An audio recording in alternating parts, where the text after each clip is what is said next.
Hello everyone, welcome to my YouTube channel. कैसे हैं सब लोग? बढ़िया हैं, मस्त हैं।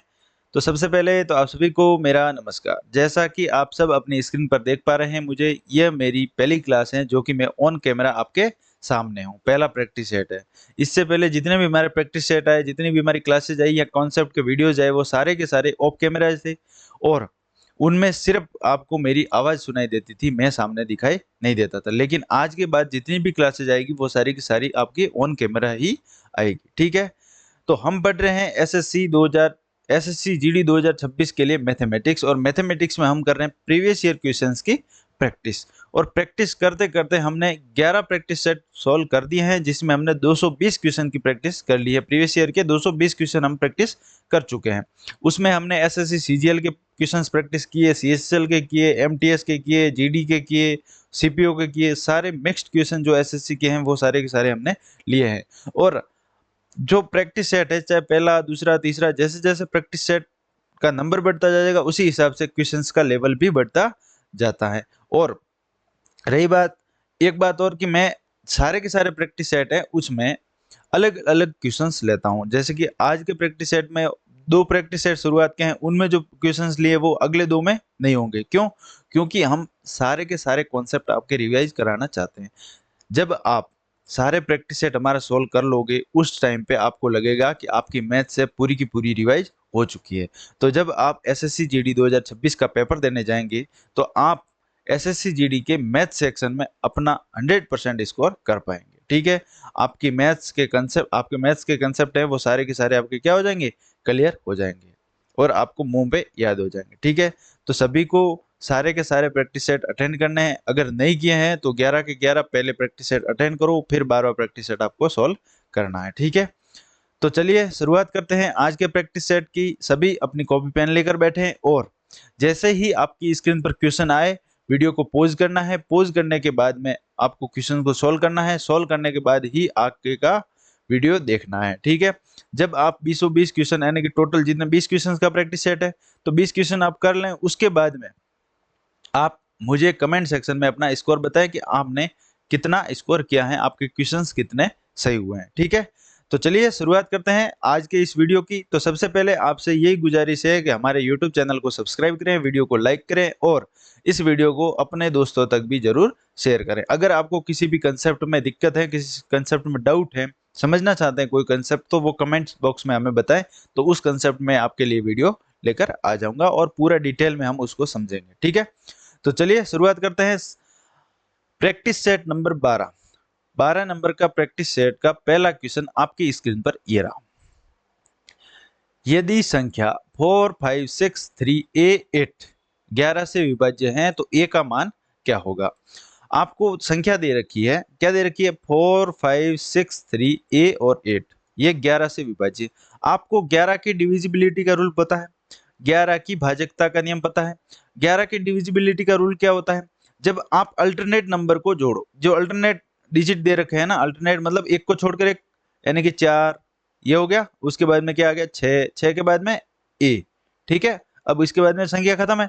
देखिए 4 6 कितना हुआ? 10, 10 और प्लस ए, यही तो हुआ।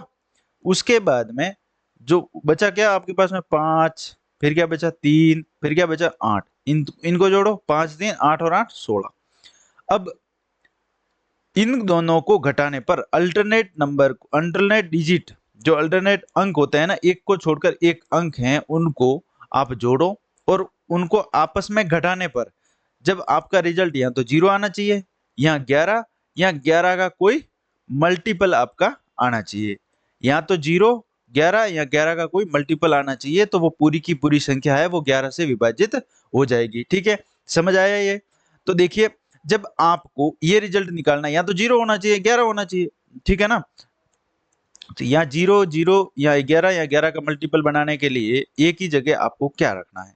देखिए रखिए, अगर आप ए की जगह 1 रखते हो तो माइनस में, 2 रखते हो, 3 रखते हो, 4 रखते हो, 5 तक, अगर 5 तक रखते हो तो माइनस माइनस माइनस में ही जाएगा, ठीक है? आपको निकालना है 0 11 और 11 का मल्टीपल। अगर ए की जगह आप 6 रखो, ए की जगह 6 रखो तो कितना हो जाएगा? 16 माइनस 16, आ गया 0। तो अगर आप ए है इसकी जगह 6 रखते हो तो आपके जो पूरा का पूरा नंबर है, जो नंबर क्या बन जाएगा आपका 56368। ये जो नंबर है वो 11 का क्या हो जाएगा, पूरी तरीके से विभाजित हो जाएगा, 11 से विभाज्य हो जाएगा। ठीक है, तो ए का मान आपका कितना आ गया 6, जो कि ऑप्शन नंबर क्या है सी। समझ आया आपको, 11 के डिविजिबिलिटी का रूल समझ में आ गया। इस प्रकार के क्वेश्चन आपके जीडी के एग्जाम में भर भर के आते हैं, तो आपको अच्छे से इन जो डिविजिबिलिटी वाले क्वेश्चन है ना, वो उन पे आपको अच्छे से पकड़ करनी है, अच्छे से आपको उनको तैयार करना। चलेंगे अगला क्वेश्चन, क्वेश्चन नंबर 2। एक कुर्सी का अंकित मूल्य 2000 रुपए है। आपको अंकित मूल्य क्या होता है, मार्क प्राइस। सूची मूल्य, अंकित मूल्य, जो मार्क प्राइस वही तो होता है। लेबल मूल्य, लेबल प्राइस जो होता है आपके, जो आप जाते हो मार्केट में, जो उसके ऊपर जो एमआरपी लिखी होती है, यही तो होता है मार्क प्राइस, है ना। मिनिमम रिटेल प्राइस, एमआरपी का मतलब ही तो ये होता है मिनिमम रिटेल प्राइस। ठीक है, तो एमपी मतलब मार्क प्राइस। मार्क प्राइस आपका कितना दे रखा है 2000। 2000 के मार्क प्राइस पर पहले तो 20% की छूट दी है, उसके बाद में x% की। दो क्रमिक छूट का मतलब क्या होता है, पहले 20% की छूट दी। मान लो आपके पास में 100 रुपए हैं, ठीक है, 100 रुपए पे 10% की छूट दी, 90 हो गए। अब ये 90 हैं, उस पे जो छूट देंगे वो दूसरी छूट, नेक्स्ट छूट तो ये होगी जो 90 पे लगेगी। तो 90 पे 10% की छूट देंगे तो आपके बचेगा कितना, 81। यही तो चीज है, इसमें भी यही समझने वाली बात यही है कि आपको छूट पे छूट है ना। देखिए कैसे, मैं बताता हूँ आपको। मार्क प्राइस है 2000 रुपए, अब 2000 पे 20% का डिस्काउंट है। अब 2000 का 10% कितना होता है 200। 2000 का 10% कितना होता है, 2000 का 10% यानी कि 1/10 कितना हो जाएगा 200। तो 2000 का 10% 200 है, तो 20% कितना हो जाएगा 400, होगा कि नहीं होगा। जब 20% 400 होगा, तो 2000 में से 20% का डिस्काउंट दे दिया, तो आपकी चीज जो वस्तु है बची कितनी, 1600 की। 1600 की तो वस्तु बची। अब उसने क्या किया है, उसके बाद में x% की और छूट दी है, x% का और डिस्काउंट दिया है, और उसके बाद में जो वस्तु है वो कितने की रही है 1400 की। तो जब x% का डिस्काउंट आपको दिया है, तो ये x% कितने के बराबर है, x% कितने के बराबर है, कितने के बराबर है 200 के। 200 के तो बराबर है, x% की वैल्यू कितनी है 200। ऐसा 1600 की वस्तु 1400 में बिक रही है, तो x% डिस्काउंट का मान कितना है 200। तो 200 कितने पे दिया है 1600 रुपए। 1600 रुपए पे 200 का डिस्काउंट दिया है, तो डिस्काउंट प्रतिशत कितना आ जाएगा आपका, डिस्काउंट परसेंटेज कितना आ जाएगा, प्रॉफिट परसेंटेज कितना आ जाएगा, जो मतलब डिस्काउंट परसेंट पूछा है ना, डिस्काउंट का परसेंटेज कितना आ जाएगा। तो 20 से 20 कट गए, ठीक है। अब ये 200 है, अब 200 में 16 का भाग कितनी बार जाएगा, पहले 200 काटो कितनी बार, 100/8 हो रहा है कि नहीं हो रहा। 100 में 8 का भाग आपको समझ नहीं आ रहा, 12.5। 100 में 8 का मतलब 12.5, ठीक है, प्रतिशत 12.5%, जो कि ऑप्शन नंबर सी आपका सही हो जाएगा। समझ में आया सबको, बिल्कुल आ जाना चाहिए। बहुत आसान क्वेश्चन है और बहुत अच्छा क्वेश्चन है, ठीक है। एसएससी जीडी 2024 का क्वेश्चन है। चलेंगे अगला क्वेश्चन, क्वेश्चन नंबर 3। एक राशि पर 5 वर्षों में 9% प्रति वर्ष की दर से 1350 कुल साधारण ब्याज प्राप्त हुआ है, राशि क्या है। बहुत ही अच्छा क्वेश्चन है, साधारण ब्याज का क्वेश्चन है, और ये आसान आसान से क्वेश्चन है, ज्यादा कोई इसमें घबराने की बात नहीं है। 5 वर्षों में 9% प्रति वर्ष की दर से, तो आपको सीधा सा पता है सिंपल इंटरेस्ट बराबर क्या होता है, प्रिंसिपल आपका मूलधन गुणा आर गुणा टी, PRT/100, यही तो होता है। PRT/100 या परसेंटेज लिख दो, कोई दिक्कत नहीं होगी, ठीक है। तो सिंपल इंटरेस्ट बराबर तो यही होता है। अब आपको क्या दे रखा है कि 9 पंजे 45, ये 45 तो हो गया। ऐसे डायरेक्ट ही अपन कर सकते हैं ना इसको, ज्यादा कोई ऐसे करने की जरूरत नहीं है। आपका जो प्रिंसिपल होता है वो 100 के बराबर होता है, ठीक है। तो देखिए आपका जो कितना है, 9% प्रति वर्ष की दर से ब्याज है, तो 5 वर्ष का ब्याज जो कितना हो जाएगा, जो आपका सिंपल इंटरेस्ट हो जाएगा 9 पंजे 45, ये तो हो जाएगा 9 पंजे 45%। तो 9 पंजे 45% है, वो कितना है 1350 के ही तो बराबर है, 1350 के ही तो बराबर है। 1350 कितना है 45% की वैल्यू, तो 1% की वैल्यू कितनी हो जाएगा, 45 से काटेंगे इसको, कितनी बार कटेगा 3 बार, 45 45 90 45 135, 3 बार कटेगा तो ये हो जाएगा 30। तो 100% की वैल्यू कितनी आ जाएगी, ये आ जाएगी 3000। है कि नहीं इजी, बिल्कुल आसान है, कोई फॉर्मूले लगाने की जरूरत हुई नहीं, जरूरत, ठीक है। अगर आपको सिंपल इंटरेस्ट में ऐसे दे रखा हो तो डायरेक्ट ईयर का गुणा कर लेते हैं परसेंटेज से, तो वो आपका क्या हो जाएगा, सिंपल इंटरेस्ट आ जाता है। और सिंपल इंटरेस्ट प्रिंसिपल में आप सिंपल इंटरेस्ट को जोड़ोगे तो वो पूरा का पूरा क्या आ जाएगा, मिश्र धन आ जाएगा, जो कि आपका ब्याज भी उसके अंदर आ गया, शामिल हो जाता है। चलेंगे अगला क्वेश्चन, क्वेश्चन नंबर 4। एक किराना व्यापारी को 45 प्रति किलोग्राम के बाजरे को प्रति किलोग्राम के बाजरे में किस अनुपात में मिलाना चाहिए ताकि मिश्रण को 48 प्रति किलोग्राम की दर से बेचने पर उसे 20% का लाभ हो। देखो, जब एक चीज ये समझनी जरूरी है, अगर आपने ये मिला है ना 45 रुपए वाला और 32 रुपए वाला, दो मतलब दो किस्म के आपने बाजरे को मिलाया है ना, 45 32, लेकिन ये बेचा है उसने 48 रुपए में, बेचने पर उसने 20% का लाभ कमाया। अपने को लाभ कमाने वाला नहीं लेना है, अपने को लेना है उसका क्रय मूल्य। क्रय मूल्य किस क्रय मूल्य पर जो आप मिक्स करते हो ना, मिक्स करने के बाद में जो प्राइस बनेगा ना, तो वो तो क्रय मूल्य वाला ही तो प्राइस बनेगा, 48 रुपए वाला थोड़ी प्राइस बनेगा। तो क्रय मूल्य वाला प्राइस कितना हो जाएगा? जब 20% का प्रॉफिट होता है तो 20% का मतलब कितना है? 1/5। तो किसी संख्या पे 20% का प्रॉफिट होगा तो 5 पे कितना? 1 का प्रॉफिट, तो कितना? 6/5। तो 6/5, 6 की वैल्यू कितनी दे रखी है? 48। 20% प्रॉफिट बढ़ा की तो है, 6 की वैल्यू 48 है, तो 5 की वैल्यू कितनी हो जाएगी? 40 होगी कि नहीं होगी? ये 8 गुना है, तो 5 भी 8 गुना होगा कि नहीं होगा? 40 हुआ। तो जब 40, देखिए 45 और 32 किलोग्राम के बाजरे को जब किस अनुपात में मिलाया जाए कि वो 40 रुपए प्रति किलोग्राम वाला बाजरा बन जाए। ठीक है, ये तो 48 में बेचने पर उनको 20% का प्रॉफिट हो रहा है। प्रॉफिट वाला नहीं देखना अपने को, प्रॉफिट नहीं, उसका सीपी निकालना अपना क्रय मूल्य वाला। ठीक है, देखिए अब 45, वही अपना एलिगेशन वाला मेथड, 45 रुपए वाला, फिर 32, और जब मिलाने पर 40 रुपए वाला। ठीक है, दोनों का जो मिक्सचर है वो कितने रुपए में बिकेगा? 40 रुपए में। लेकिन मिलाना कितने में, मिलाना किस अनुपात में है कि वो 40 रुपए वाला मिक्सचर आपका तैयार हो जाए? तो किस अनुपात में मिलाना, उसके लिए आपको क्या करना, देखिए एलिगेशन मेथड पता ही है आपको। 45 में से 40 को घटाएंगे तो 5, और 40 में से 32 को घटाएंगे तो 8। तो 8:5 के अनुपात में आपको मिलाना है। पहले वाली किस्म को दूसरे वाली किस्म के साथ में जब आप मिलाओगे तो वो 8:5 के अनुपात में मिलाओगे, तो वो 40 रुपए वाला मिक्सचर आपका तैयार हो जाएगा, जो कि ऑप्शन नंबर आपका क्या आ जाएगा? बी दे रखा है। ठीक है ना, ए बी सी होना चाहिए, बी दे रखा। ठीक है, एसएससी जीडी 2019 का क्वेश्चन है, बहुत ही प्यारा क्वेश्चन है मिक्सचर एंड एलिगेशन का। ठीक है, चलेंगे अगला क्वेश्चन, क्वेश्चन नंबर 5। एक कॉलेज की कैंटीन में 96 छात्रों को 5 दिन परोसने के लिए खाद्य सामग्री इकट्ठा की गई।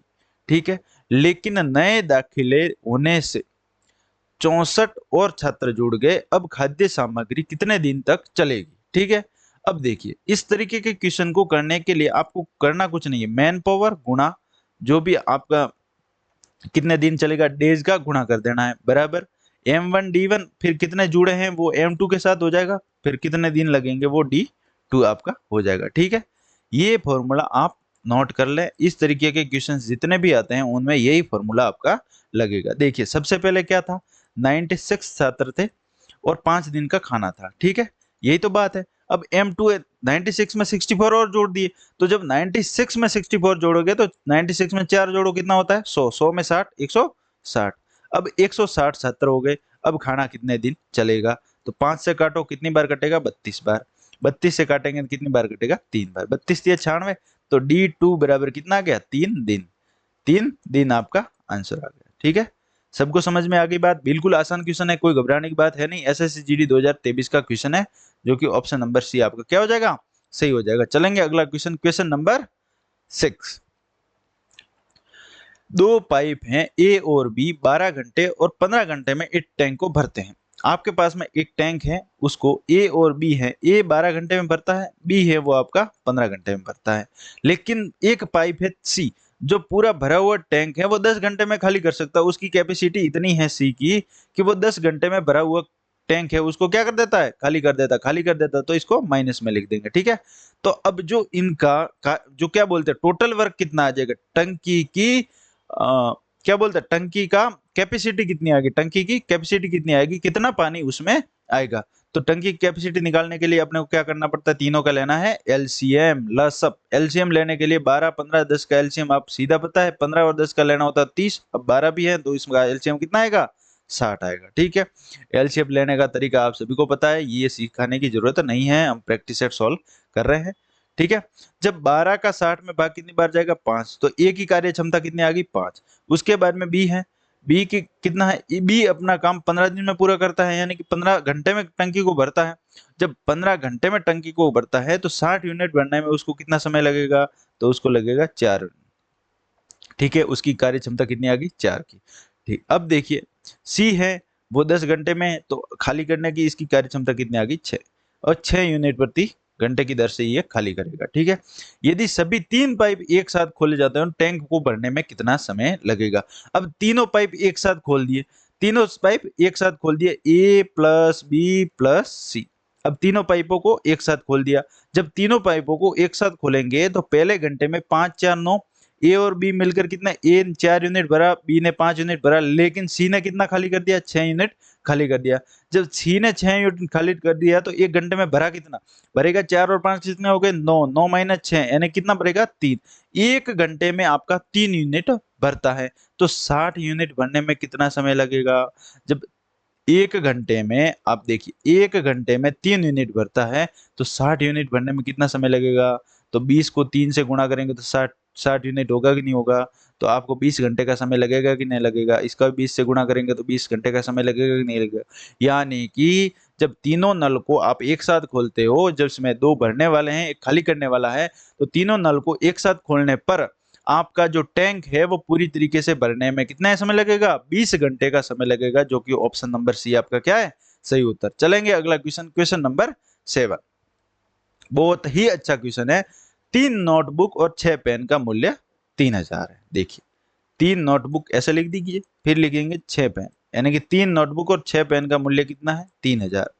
अब उतने ही पैसों से एक व्यक्ति एक नोटबुक और 12 पेन खरीद सकता है। अब उतने ही पैसों से एक नोटबुक और 12 पेन खरीद सकता है एक व्यक्ति, कितने में 3000 में। ठीक है, अब आपको पूछा क्या है, आपको पूछा है 15 पेन खरीदने में कितना उसको भुगतान करना होगा। तो 15 पेन, आपको नोटबुक से तो कोई लेना देना नहीं है, नोटबुक को हटा दो। नोटबुक को हटाओगे कैसे, नोटबुक को यहाँ से माइनस कर दो, कैसे होगा, इसको बराबर करो, 3 3 का बराबर करने के लिए इसको 3 से गुणा करेंगे, इसको 3 से गुणा करेंगे तो ये 3 नोटबुक हो गई, तो ये 3 से 3 कट गया, इधर माइनस इधर माइनस इधर माइनस आ जाएगा। ठीक है, 3 से 3 कट गया। अब 12 में से 6 को घटाएंगे तो 6, अच्छा 12 3 36, 36 होगा ना, 12 3 36, 36 में 6 को घटाएंगे तो इधर कितना आएगा 30। एक मिनट सॉरी, इधर कितना आ जाएगा माइनस के 30 पेन बराबर। अब जो ये 3 गुणा 3 को हो जाएगा तो 9000, 9000 में से 3000 को घटाएंगे तो कितना आ जाएगा 6000, माइनस के 6000 इधर आपका आ जाएगा। तो माइनस से माइनस कैंसिल आउट, तो एक पेन का मूल्य कितना हो जाएगा 6000। अच्छा डायरेक्ट ही कर लेता ना, अपना तो आंसर डायरेक्ट आ रहा है ना, फिर फालतू में क्यों इतना कैलकुलेटिव बना। देखिए 30 पेन बराबर कितना दे रखा है आपको, 30 पेन बराबर 6000 है, तो 15 पेन बराबर कितना आ जाएगा 3000 आएगा कि नहीं आएगा। तो आपको 15 पेन का ही तो निकालना था, तो 15 पेन का कितना आ गया 3000 रुपया आपका आंसर आ गया, जो कि ऑप्शन नंबर बी आपका सही उत्तर है। चलेंगे अगला क्वेश्चन, क्वेश्चन नंबर 8। एक मोटर कार ने 60 किलोमीटर प्रति घंटा की चाल से चलना प्रारंभ किया, ये और इसकी चाल प्रत्येक 3 घंटे पर 20 किलोमीटर प्रति घंटा बढ़ाई जाती है, तो 470 किलोमीटर की दूरी तय करने में उसको कितने घंटे का समय लगेगा। करिए इस क्वेश्चन को। देखिए इस क्वेश्चन को करते हैं कि एक मोटर कार ने 60 किलोमीटर प्रति घंटा की चाल से चलना शुरू किया। अब 60 किलोमीटर प्रति घंटा की चाल से चलना शुरू कर रही है, ठीक है, एक कार है आपकी 60 किलोमीटर प्रति घंटा की चाल से चल रही है और 3 घंटे तक तो वो सेम स्पीड से चल रही है, 3 घंटे तक सेम स्पीड से चलेगी, तो उसने डिस्टेंस कितनी कवर करी 180 किलोमीटर। अब क्या किया है कि 3 घंटे बाद में 20 किलोमीटर प्रति घंटा की चाल बढ़ गई उसकी, तो 20 किलोमीटर प्रति घंटा उसकी जो स्पीड है वो बढ़ गई, तो 60 से 20 बढ़ गया तो कितना हो गया 80 किलोमीटर प्रति घंटा हुआ कि नहीं हुआ। तो 80 किलोमीटर प्रति घंटा बढ़ गया और उसको भी आप 3 घंटे के लिए कर दो, तो 80 को 3 घंटे करेंगे तो 240 किलोमीटर आएगा कि नहीं आएगा, 8 3 24 यानी कि 240 किलोमीटर। अब इनको जोड़ेंगे तो कितना हो गया, 6 घंटे में उसने डिस्टेंस कितनी कवर करी है, तो ये करी है 2 और 1 3, 3 और कितना होगा 420 किलोमीटर, कितने हो गए आपकी 420 किलोमीटर की डिस्टेंस उन्होंने तय करी। अब आपको करनी कितनी है 470 किलोमीटर, तो 470 किलोमीटर की डिस्टेंस कवर करनी है और आपने 420 कर रही है, तो अभी बची कितनी 50 किलोमीटर।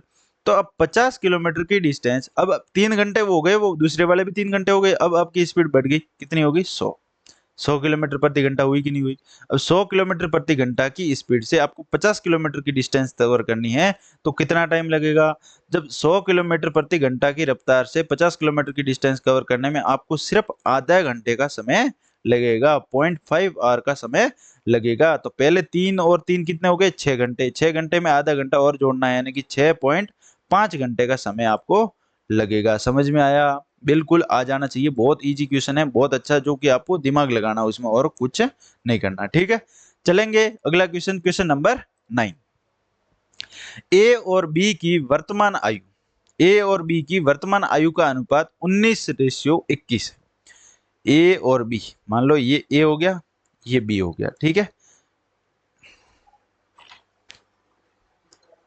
टेढ़ा टेढ़ा लिख रहा है, ये टेढ़ा नहीं करेंगे ना, सीधा कर देंगे इसको। ए और क्या आ गया, बी। ठीक है, ए और बी, सॉरी सॉरी सॉरी, ऐसे ही लिख देते हैं, ए और बी बराबर। देखिए कितना दे रखा है, ए और बी की जो वर्तमान आयु का अनुपात दे रखा है 19:21। कितना दे रखा है, 19:21, यानी कि इसको ऐसे लिखते हैं ना, 19/21। क्या यार, सही से लिखा ही नहीं जा रहा आज। चलो ए बी को छोड़ो, अपन डायरेक्ट ही लिख देते हैं 19/21। ठीक है, जब इसको x मान लो ना, 19x/21x माइनस, अब क्या बोला है, 8 वर्ष पहले, तो माइनस ही तो करना पड़ेगा, -8 और ये हो गया 8 वर्ष पहले उनकी आयु का अनुपात कितना था, 15/17, 15:17। तो बाकी का बाद में, पहले x की वैल्यू निकालो, वर्तमान आयु उनकी निकाल लो, बाकी का बाद में सोल्व करेंगे अपन। 17 का 19 में गुणा करेंगे तो कितनी बार जाएगा, 17 9 153, 3 आ गया हासिल, कितने आ गई 15। और फिर 17 का गुणा 1 से करेंगे तो कितनी बार जाएगा, 17। 17 में 15 को जोड़ेंगे तो कितना आ जाएगा, 17 में 15 को जोड़ेंगे तो आपका आ जाएगा 300। ये हो जाएगा 17 में 15, 3 और 5, ठीक है 35 हो जाएगा। बिल्कुल, 17 में 15 को जोड़ेंगे तो कितना हो जाएगा, 32। ठीक है, ये आ जाएगा 323x माइनस 17 को 8 से गुणा करेंगे तो 17 8 कितना होता है, 136 ही तो होता है। 17 7 119, 17 8 136। ओके ठीक है, 15 का 21 का 15 से गुणा करेंगे, 21 पंजे 105, 21 पंजे 105। ठीक है, हासिल 10। फिर 21 का 1 से करेंगे तो 10 को जोड़ेंगे, 21 और 10 31, 315 x माइनस 15 8 120। ठीक है, ये समझ में आ गई आपको बात में। अब देखिए आगे करते हैं इसको, 323x माइनस 136, क्या दे रखा है, 323x माइनस 136 है।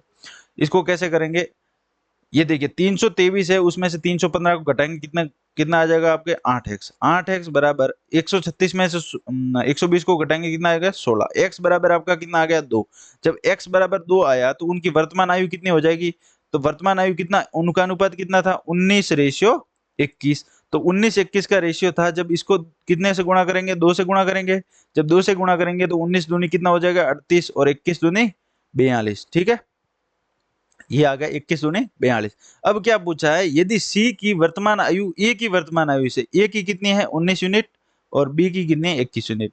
अब सी की वर्तमान आयु ए की वर्तमान आयु से 5 वर्ष कम है, सी की वर्तमान आयु ए की वर्तमान आयु से 5 वर्ष कम है, तो ए की वर्तमान आयु से 5 वर्ष कम है तो कितनी हो जाएगी 33 वर्ष। ठीक है, अब क्या पूछा है क्वेश्चन ने आगे, तो सी की आयु कितनी होगी, तो सी की आयु कितनी हो गई, जो आपकी हो गई 33 वर्ष, जो कि ऑप्शन नंबर सी आपका क्या हो जाएगा, सही उत्तर हो जाएगा। आगे समझ में सबको बिल्कुल आ जाना चाहिए। ठीक है, अब करेंगे नेक्स्ट क्वेश्चन। नेक्स्ट क्वेश्चन आपके सामने है, जो कि क्वेश्चन नंबर 10। देखिए, एक व्यक्ति धारा की दिशा में 66 किलोमीटर की दूरी 6 घंटे में तय करता है। तो धारा की दिशा में, धारा की दिशा में मतलब क्या होता है, डाउन स्ट्रीम। धारा की दिशा में डी को डाउन स्ट्रीम हो गया, तो वो 66 किलोमीटर की दूरी 6 घंटे में तय करेगा, तो उसकी स्पीड कितनी होगी, 11 किलोमीटर प्रति घंटा स्पीड होगी कि नहीं होगी। अब धारा के विपरीत दिशा में, यानी कि अप स्ट्रीम, तो अप स्ट्रीम कितना हो जाएगा, 72 किलोमीटर की दूरी वो 8 घंटे में तय करता है, तो उसकी स्पीड 9 किलोमीटर प्रति घंटा हुई कि नहीं हुई, 9 किलोमीटर प्रति घंटा होगी बिल्कुल। ठीक है, अब क्या बोला है, धारा की चाल ज्ञात कीजिए। धारा की चाल, अगर आपको नाव की चाल ज्ञात करनी होती है ना, तो डाउन स्ट्रीम और अप स्ट्रीम को जोड़ो और उसमें 2 का भाग दे दो, तो आपको नाव की चाल आ जाती, नाव की चाल आ जाती। ठीक है, आपको धारा की चाल ज्ञात करनी है तो down stream minus up stream करना है और उसमें बटा 2 करना है। Down stream minus up stream करोगे तो कितना हो जाएगा, 11 में माइनस 9 करोगे, 2 में 2 का भाग दोगे तो 1 किलोमीटर प्रति घंटा। ठीक है, आपका जो धारा की चाल है वो कितनी आ गई, 1 किलोमीटर प्रति घंटा, जो कि सही उत्तर है। चलेंगे अगला क्वेश्चन, क्वेश्चन नंबर 11। समांतर चतुर्भुज की समीपवर्ती भुजाएं 12 सेंटीमीटर और 9 सेंटीमीटर है, और एक कोण है वो 30 डिग्री का है, ये 30 डिग्री लिखा है ना, ये 30 डिग्री है, इधर 30 डिग्री है, तो समांतर चतुर्भुज का क्षेत्रफल ज्ञात करना है। इस तरीके के क्वेश्चन आपने करे होंगे। देखिए समांतर चतुर्भुज हम यहाँ बना देते हैं। देखिए ये आपका क्या हो गया, समांतर चतुर्भुज हो गया। मान लो ए बी सी डी, इसने कहा है कि दो समवर्ती भुजा हैं, वो 12 सेंटीमीटर और 9 सेंटीमीटर, मान लो ये 9 सेंटीमीटर और ये 12 सेंटीमीटर है, और ये कोण दे रखा है आपको कितना, 30 डिग्री। अब देखिए ये इसका क्या हो गया, डायगोनल हो गया कि नहीं हो गया, विकर्ण हो गया।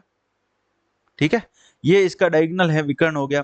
तो जब ये विकर्ण है, आपको त्रिभुज की वो प्रॉपर्टी याद नहीं आ रही कि जब त्रिभुज का आपको एरिया निकालना था, जब आपको दो भुजाएं दे रखी हो और उनके बीच का एंगल दे रखा हो, तो आप उसको कैसे निकालते, 1/2 ए बी साइन थीटा नहीं करते थे, 1/2 ए बी साइन थीटा, यही तो करते थे। तो 1/2 ए बी साइन थीटा एक त्रिभुज की बात है। तो दोनों त्रिभुज, समांतर चतुर्भुज का क्या होता है, आमने सामने की भुजाएं इसकी बराबर होती है।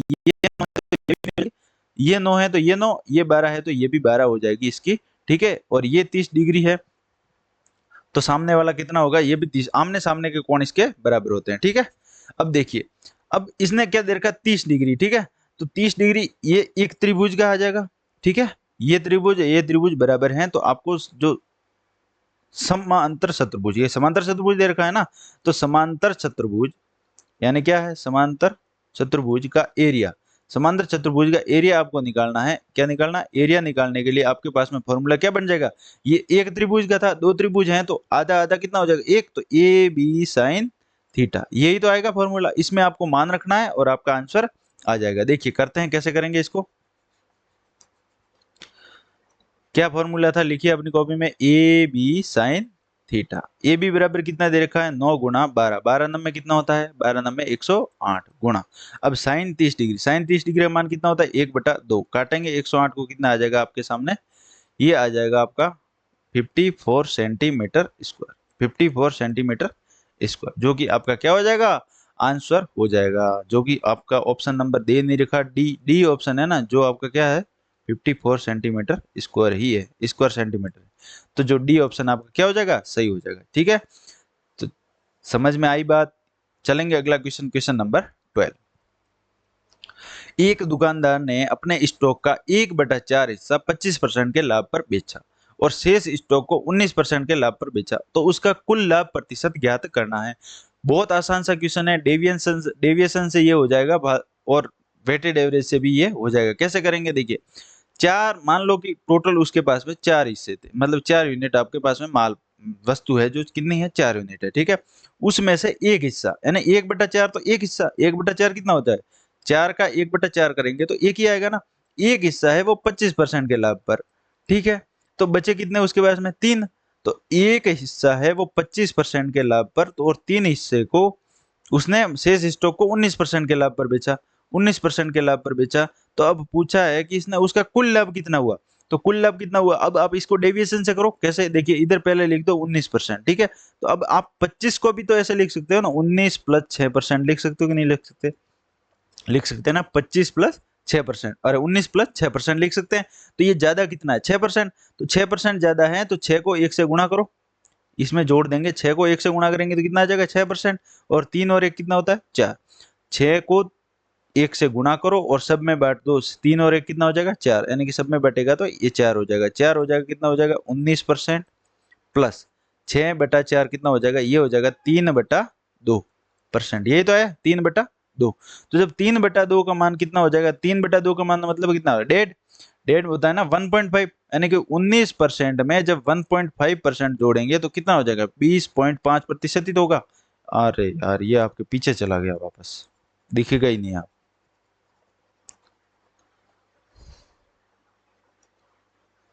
देखिए मैं इधर लिख रहा हूं, जब आपको कितना है, ये 19 और 6/4, जब 19% में 6/4 यानी कि कितना होता है, 1.5 होता है, तो 1.5% को जोड़ेंगे तो ये कितना हो जाएगा, 20.5% होगा कि नहीं होगा, 20.5% होगा, जो कि ऑप्शन नंबर आपका कौन सा है, ए, क्या हो जाएगा, सही हो जाएगा। चलेंगे अगला क्वेश्चन, क्वेश्चन नंबर 13।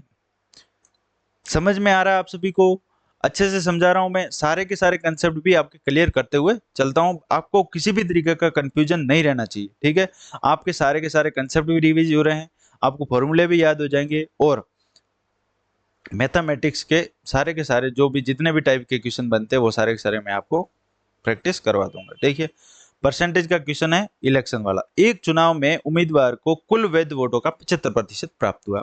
ठीक है, यदि कुल वोटों का 20% वोट अवैध घोषित कर दिए, तो 20% वोट अवैध घोषित कर दिए, मान लो 100% है, टोटल 100 यूनिट है, उसमें 20% अवैध घोषित कर दिए, बचे कितने? 80 यूनिट।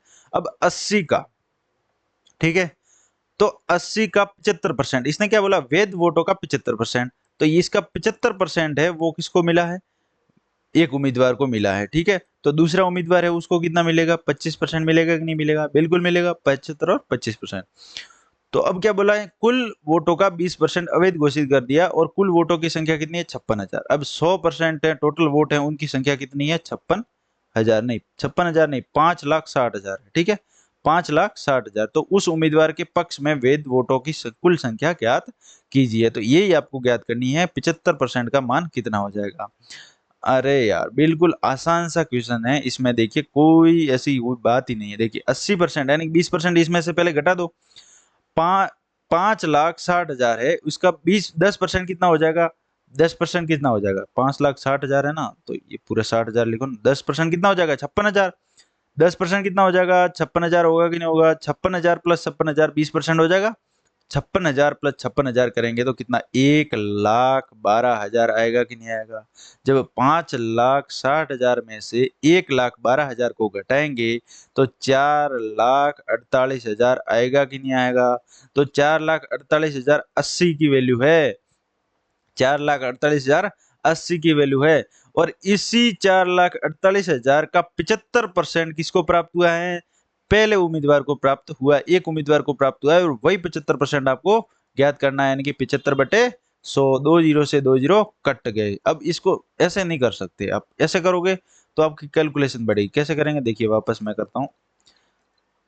हाँ ठीक है, आप ऐसे लिख दो ना एक बार, 75/100। इसको आप ऐसे भी लिख सकते हो ना, 3/4। ठीक है, 3/4 लिख सकते हैं। 4 से काटो इसको, कितनी बार कटेगा? देखिए 4 से कट रहा है 11 बार, 11 चौके 44। ठीक है, 8 है, फिर 2 बार कटेगा।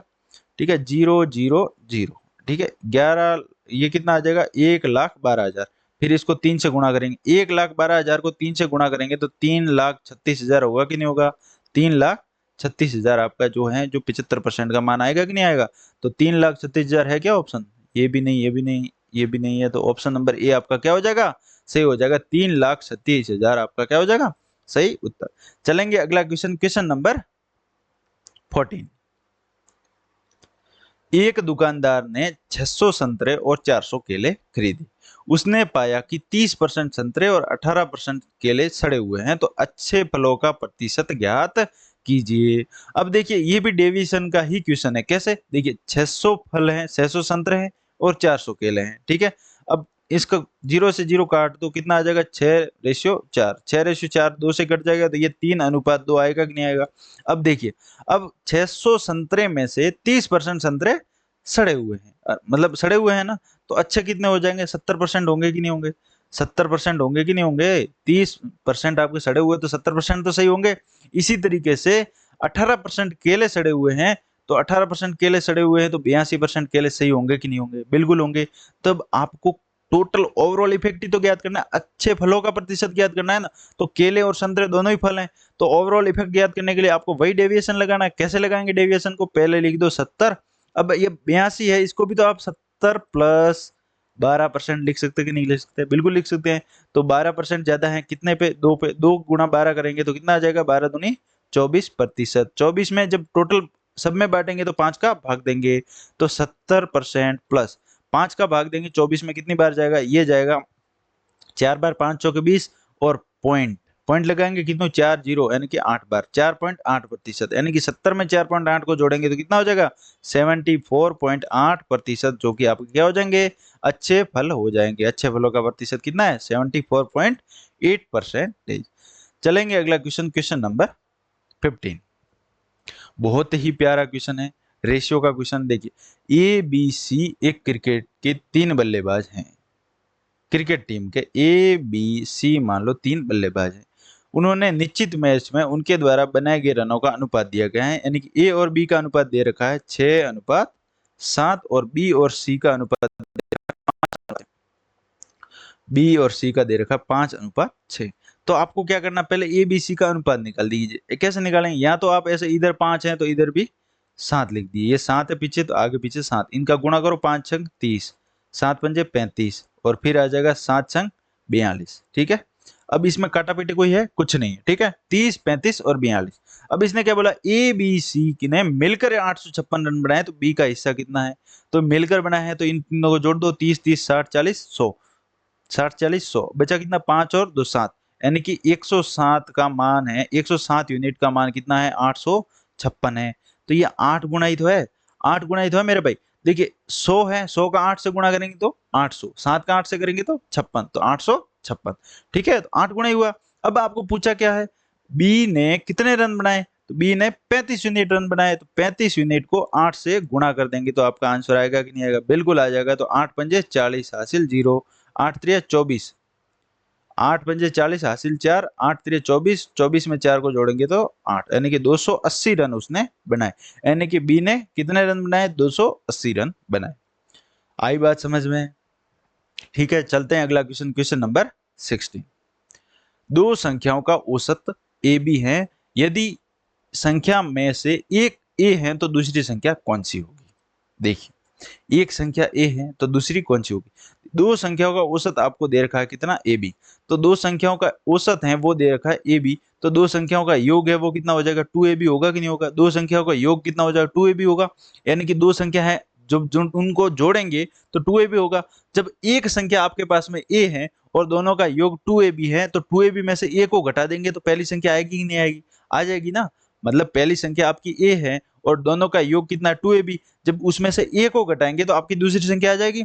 तो दूसरी संख्या ज्ञात करने के लिए जब 2ab आपका इसका योग आ गया, उसमें से ए को घटा देंगे तो ये क्या आ जाएगी, आपकी दूसरी संख्या आ जाएगी। तो दूसरी संख्या क्या होगी, 2ab माइनस ए। ये भी क्वेश्चन आपके एसएससी जीडी 2019 के एग्जाम में पूछा गया है ना, बिल्कुल आसान सा क्वेश्चन है ना। देखिए ऑप्शन नंबर कहाँ के, 2ab माइनस ए, ये यार ये वाला है ऑप्शन, आपके इधर इधर गड़बड़ कर रखी है।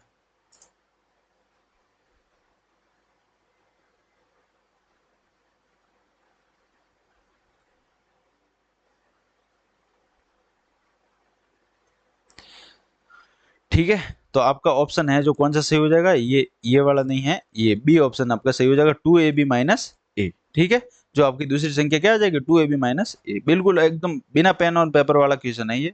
चलेंगे अगला क्वेश्चन, क्वेश्चन नंबर 17। दो संख्याओं का अनुपात 3:5 है। दो संख्याएं आपके पास में दे रखी हैं, मान लो ए और बी दो संख्या हैं, उनका अनुपात दे रखा 3:5, उनका महत्तम समापवर्ती उसको क्या बोलते हैं, एचसीएफ।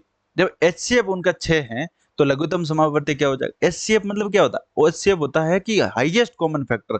आपका हर संख्या जो भी संख्या आएगी उसका गुणज 6 तो होना ही होना है। आपकी जो संख्या 3 है ना, तो 3 भी 6 का मल्टीपल होगी। तो जो संख्या आपकी दे रखी है, जिस रेशियो में दे रखा है, अगर उसको 6 से गुणा कर देना आप, 6 से गुणा कर दो तो आपका क्या आ जाएगा, एलसीएम आ जाएगा। तो 5 तिये 15, ये कितना हो जाएगा, 5 गुणा 3 15, यानी कि 5 गुणा 3 कितना हो जाएगा, 15। और 15 को जब आप 6 से गुणा करेंगे तो जो आपका जो एलसीएम है वो कितना आ जाएगा, 90 आपका एलसीएम आ जाएगा। तो एलसीएम ही आपको पूछा है जो कि कितना आ जाएगा, 90 यूनिट आ जाएगा। तो चलेंगे नेक्स्ट क्वेश्चन, क्वेश्चन नंबर आपका आ जाएगा 18। 23 संख्याओं का औसत कितना है, 45। अगर आपका 23 संख्या दे रखी है, उनका औसत कितना दे रखा, 45। 23 संख्याओं का औसत आपका दे रखा 45। प्रथम 12 संख्याओं का औसत आपको दे रखा है, प्रथम 12 संख्याओं का औसत कितना है, 40.5। और अंतिम 6 संख्याओं का, 12 और 6 कितने हो गए, 18। अंतिम 6 संख्याओं का औसत कितना है आपके पास में 48.5। जब इनका औसत इतना है तो इनका जो योग है वो कितना हो जाएगा, सम कितना हो जाएगा, उसमें से 45 वाले सम को इसको घटा देंगे तो आपका क्या आ जाएगा, जो शेष संख्या आएगी उनका सम आ जाएगा, और शेष संख्या कितनी है उनका भाग दे देंगे तो उसका जो औसत आ जाएगा। देखिए 23 संख्या है, उनका एवरेज 45 है। जब 23 संख्याओं का एवरेज कितना है 45, तो आप उसका जो योग है निकालेंगे तो 23 को 45 से गुणा करेंगे तो कितना आ जाएगा, 45 गुणा 23। तो 23 पंजे कितना हो जाएगा, 115 हासिल 11, 23 चौके 23 चौक कितना होता है 92 में 11 को जोड़ेंगे तो 103। ठीक है, 1035। अब 12 गुणा 40.5 करेंगे तो 12 पंजे 60, 0 हासिल 6। ठीक है, 6 आ जाएगा सीधा, इधर 0 से गुणा करेंगे तो 0, फिर 6 आ जाएगा, 12 चौक 48, यानी कितना आ जाएगा 486। 486 फिर 48.5 है, उसको 6 से गुणा करेंगे तो कितना आ जाएगा 6 पंजे 30, 0 हासिल 3। ठीक है, 6 अठे 48, 48 में 3 को जोड़ेंगे 51 हासिल 5। ठीक है, 6 चौक 24, 24 में 5 को जोड़ेंगे तो कितना आ जाएगा 29, यानी कि 291। अब इतना कितना आ जाएगा 291। अब इन दोनों को जोड़ो और 1035 में से घटा दो। 1035 आपका आया सबका औसत, और उसमें से जो संख्या दे रखी है उनका औसत कितना 486 और 291। जब इसको जोड़ेंगे तो कितना आ जाएगा 6 और 1 7, 9 और 8 कितना होता है 9 और 8 17 हासिल 1, 4 और 2 6 और 1 7। ठीक है, 777 777।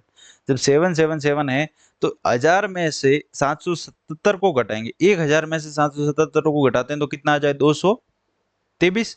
223, अब 223 में जब 35 को जोड़ देंगे तो कितना आ जाएगा, जब 1035 में 7077 को घटाएंगे तो 223 में आपको 35 को ही तो जोड़ना है, तो 35 23 कितना होता है 58। 35 प्लस 23 कितना होता है 58 ही तो होता है। तो 258 क्या आ गया, इन तीनों जो संख्या पीछे बची है उनका क्या आ गया, सम आ गया, उनका योग आ गया। तो संख्या बची कितनी पीछे, पहले 23 टोटल थी, उसमें से 12 संख्या का औसत दे रखा है और 6 का दे रखा, 12 और 6 18, 18 तो बची कितनी 5।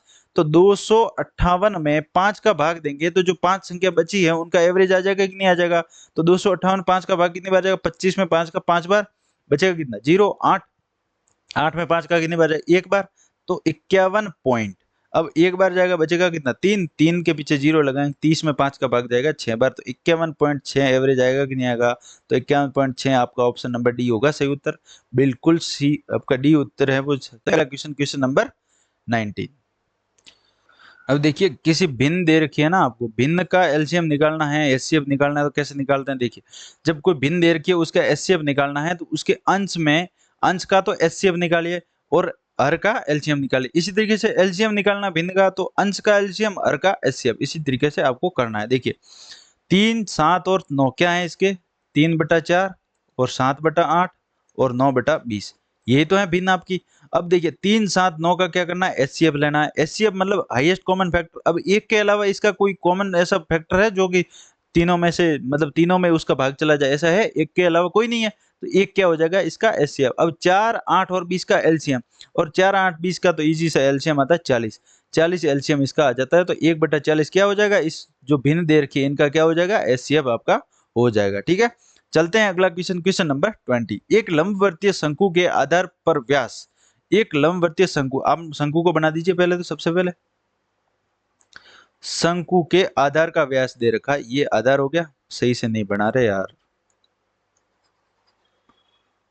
फिर से बनाएंगे इसको।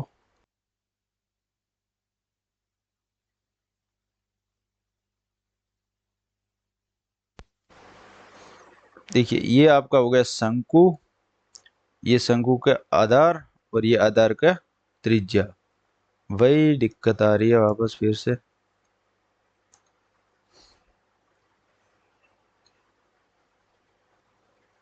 ये मान लो आधार है और ये इसकी क्या होगी त्रिज्या। अब 40 सेंटीमीटर इसका क्या है व्यास है, तो 20 सेंटीमीटर क्या होगी त्रिज्या। अब ये इसकी हाइट हो गई।